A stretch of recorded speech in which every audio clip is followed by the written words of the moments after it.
hydrogen, green hydrogen, allows Australia to export its sun and its wind. We can export the weather.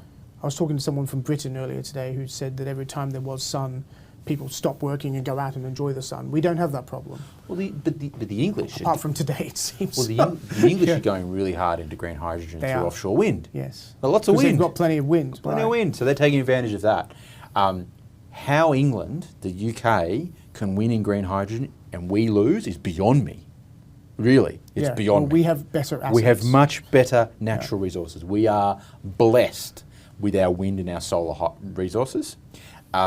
We should win this. We can export the sun and the wind in the form of green hydrogen, and Australia can win that whole.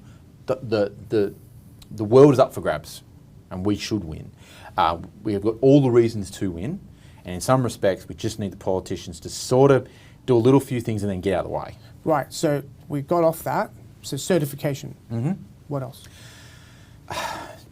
Demand. So what will happen first? Creation of demand. Creation of demand in Australia. So domestic demand. Yeah. So if government wants to do something today, you can say, I'm going to go and buy hydrogen buses, hydrogen garbage trucks, my government fleet, not necessarily the small car fleet for Commonwealth car stuff. You've just touched local government, you've touched state government. And potentially the feds, right? But vehicles that are doing, you've got to sort of sit there and go, okay, vehicles that do over 150,000 kilometres a year should be hydrogen. Yeah.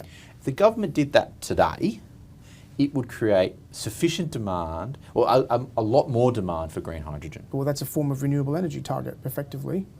Correct. Because that's what the renewable energy target is. It's a demand target. Exactly. So, but it's also a subsidy because those vehicles are more expensive than buying a petrol one, which is a different discussion, right? But so the government is spending more than it could otherwise, but it does that on a policy decision to create demand, and the externality of it is it's got a vehicle, which it's going to need anyway. It's a market starting investment, right? Correct. That's sort of the argument here, right? Correct. And it's not the first time we've subsidised industries. We can only go into the car industry, for example, which at one point was, I can't remember the number, did 2,000 cars per year or something. Yeah, an enormous amount. For a substantial subsidy. The single largest subsidy provided by the federal government in Australia today is a diesel subsidy. Yeah, correct, for farm equipment and industry and whatever else. The most heavily subsidised industry in Australia, taking your tax dollars and mine, is into fossil fuels, it's into diesel.